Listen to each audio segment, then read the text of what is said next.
So I'm just going to do a quick video on fitting an RFX holeshot device to a 22 YZ250F because there's loads of videos online for other devices but not for this, and they do seem, the RFX ones seem to be slightly different. So we've got, there you go, look, Yamaha YZ250F 450 to 22. I think these actually go up to 24, but yeah, you can check that. So they are slightly different because the RFX devices, I'll just open this up. If you're not familiar with these at all, then you've got a plunger type thing which gets fitted to the fork guard, and then you've got a sort of catchment ring where the little plunger ends up slotting into the back of that, catches it, holds the forks down, stops you getting so much wheelie off the line, and in my case just compresses the fork so I can fit it inside the van.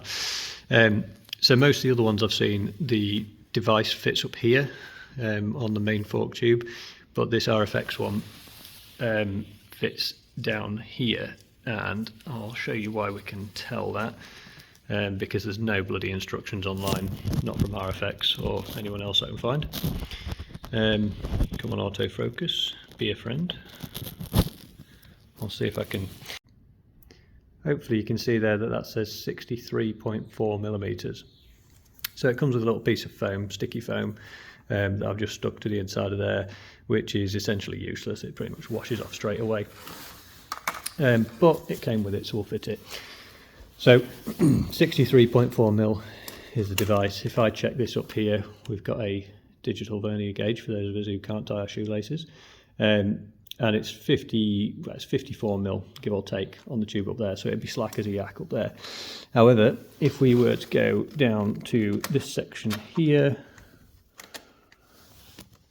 we're 64 mil, just above that circlip. So our launch device at 63.4 is about 0.6 of a mil smaller than the tube there. Yeah. Which you might think, well, maybe you've got the wrong device for the tube. However, bear with me. We have another device here at 58.4 mil for a KTM or Husqvarna 2023 model. And here we have the fork leg for a 2023 KTM EXC. And these mount about here, which come out at 59.19. So probably meant to be 59 millimeters. Just drop that. And like I said, 58.4 to 59 mil would again be 0.6 of a millimeter difference between the two. So we can assume we've got the right kit based on their size, and then about 0.6 of a mil under what the actual fitting point is. And we can assume that that's where they want it to go. Doesn't leave us a lot of meat on there for the mating surfaces, but I mean, it's just got to not drop off the fork. So I'll pop that on and carry on. So I've just slipped that around there and I haven't done up the Allen key yet. I've just put a couple of threads in, squeezed it together, and just a couple of threads in. You can see I've pushed it right down on top of that little circlip.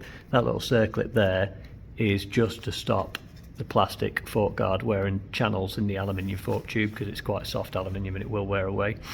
So you could in theory take that little circlip off, because this catch device will stop the plastic from wearing away your fork tube.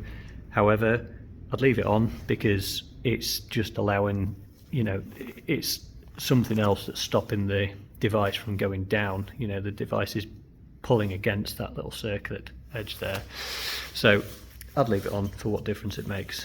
Now, when you're doing this up, I wouldn't worry too much about aligning the front yet, because you can end up just moving that in line with wherever your device goes in the end.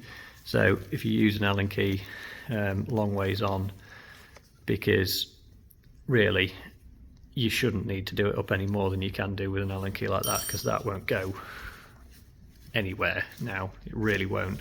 And when you load it up, it's pulling force down on it against like the circlip, like I said. So yeah, nipping that up is literally to stop it from just jiggling its way loose, and you're only going into a very small chunk of aluminium on the other side. So if you go mad with it, you can end up ripping the threads out, and then you'll need a new one and you will be sad. So next thing, where do I put this on here? How far down do I go for the most great race starts and all the rest of it. Well, I don't know. Basically, it's kind of dealer choice. I'm not actually putting this on for race starts. I'm putting it on so it's easier to put it in the van, which I know sounds daft, but it really will save me a bit of effort. But I have had them on for racing with supermotos, and yeah, I just kind of went as deep as I could go. The KTMs actually have marks on the back of the forks, fork guards, to tell you different heights from, but I went below where they were, even on the KTM fork guards, just because I could, and I could engage it, and it was, you know, what I did at the time. This does have mould marks on the back of it, but they are mould marks because some of them are like here, which I don't think you'd get on, and then there's other ones down here, which is like patently impossible to do. So what I tend to do is, if you've got forks, like after you've washed the bike, if you've got some watermarks on because you're not as anal as you should be, you can just get off the bike, take it off the stand, bounce up and down on it, and where the seal sort of cleans the watermarks off, that's kind of a rough idea of where your seal comes down to. And then you go back up a little bit, just so that, because obviously you've got from there to there where your engagement's got to come past, that's got to come past that thing there, so it's got to come past that, and then your little bobbin's going to have to jut out of there, which is very difficult to do while holding a phone. That little thing will have to jump out of there like that and catch into that device there. So obviously wherever your fork seal's clean to, it's going to have to go past that and then end up there. So if you look on your forks and go, well, they're cleaned off whatever residue was on them to there, then I'm going to want to go sort of that distance above that point. And if your forks haven't got anything on them, you can always spray a little bit of water on, a bit of WD. Obviously it's ideal if you've got an O-ring to tell you how much you've been using your forks. You know, this doesn't have one. If you've got one, great. If not, I don't know, like I say, spray a bit of water, maybe a bit of WD-40 or something like that. No doubt someone's going to tell me if you spray WD-40 on your forks, then they'll fall to bits and life will end as we know it, and dinosaurs will come back and blah blah blah. There we go. So then when you've got your height set, or you know roughly where you want to be on the fork, and I know on these that when I jumped up and down on it, I ended up with my fork seal roughly about in line with the wheel, which is about that elbow on there. I'm going to come up from that. Like I said, it's not critical for me, so somewhere around here. RFX give you a little sticker which you can stick on the front, very helpful wherever you want it, and then use that as a marking guide to drill the 4mm holes for the screws and the 12mm hole for the plunger to go through. If you don't have one of them for whatever reason, or you're refitting it to another one, personally I'd set the distance I want to go, drill the 12mm hole for the centre, take those Allen screws out, and then sit that on as centralised in the 12mm hole as you can, and then use like a scribe or a brad awl or something to mark those for, and then drill those afterwards. So yeah, let's get marked up. Yeah, so sticker on if you're going to drill some holes. I've seen people using those step devices where it's like a cone shaped cutter. It seems to work fine. I'm just going to use some HSS drill bits, some cobalt HSS drill bits, because that's what I've got.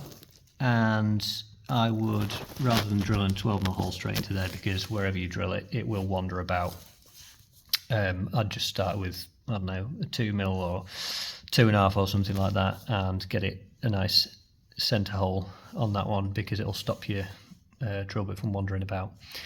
Okay, so once you've drilled your holes, remove your sticker, because we're not barbarians, and then you should be able to see that your holes line up. Not sure if you'll see that your holes line up with your screw holes, and it's difficult to see actually until you screw it in, because it's on a slope. But basically all your little screw holes want to line up, and then your little plunger should still freely move forwards and backwards. It doesn't it's not really 100% necessary to do this, but I mean, I definitely would take a countersink if you've got one, or a drill bit if you haven't got a countersink, And just on the back of the holes, try and put a little bit of a countersink. Do not go all the way through, but try and put a little bit of a countersink so that your screws sit flush with the back of the plastic, because it'll stop them from catching or rubbing on anything and wearing it away. So once you've got your holes drilled and countersink them, like I said, don't go too mad. You just want it so that they're pretty flush with the plastic. And like you can see here, that's not super center, and I'm pretty anal, so that's going to drive me crazy. However, it doesn't actually interfere with the movement of the button at all, really. It's just that you can see more of the surrounding body on the other side, so it's not going to be a problem. And I've done quite a few of these, and it's irritatingly, it's always slightly off center. Don't know, maybe I'm just rubbish, but there you go. And so then we need to get it fitted and lined up.